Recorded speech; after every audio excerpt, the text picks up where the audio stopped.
Thank you for taking the time to be here tonight. My name is LaFonda Morales, and I'm a licensed vocational nurse. I've been working for Kaiser Permanente for almost 10 years. I took the liberty of writing down my thoughts. The scariest moment of working at KP during the COVID-19 pandemic was that there were so many unknowns. Like most healthcare workers, I became a nurse to help people. Being there for my patients was never in question, but the fear of so many unknowns weighed heavily on me every day. Our clinic closed in the beginning for 2 months, so we all got shifted around to other places. We were really in the dark about what would happen to us and weren't kept in the loop on when or if our clinic would open back up and when we would all return. When we did finally return, of course, nothing was the same. So on top of having to care for patients like we did before, we also had to adjust to all of the changes that were occurring within our facility. I worked in the nurse clinic, so I still saw patients daily. I didn't know who had COVID and just weren't showing symptoms yet, and the fear of bringing something home to my family never went. We didn't wear N95, so I knew I wasn't fully protected.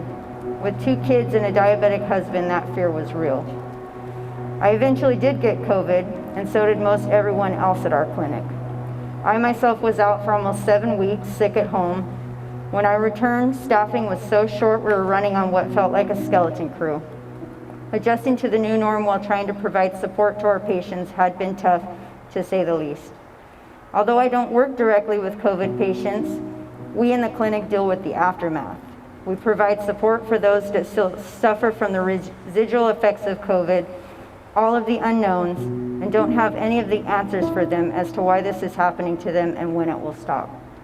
This weighs heavily on us emotionally and mentally. Not only do we have to deal with our own personal issues surrounding COVID, but we also must continue to show up for our patients. Why? Because they deserve that. They deserve to have the support they need to get better. In closing, I just want to say my thoughts and prayers are with those that lost loved ones during this pandemic, and thank you to my fellow Local 7600 members and members of UNAC. I am proud to say I work side by side with such dedicated and amazing people during this difficult time. Thank you.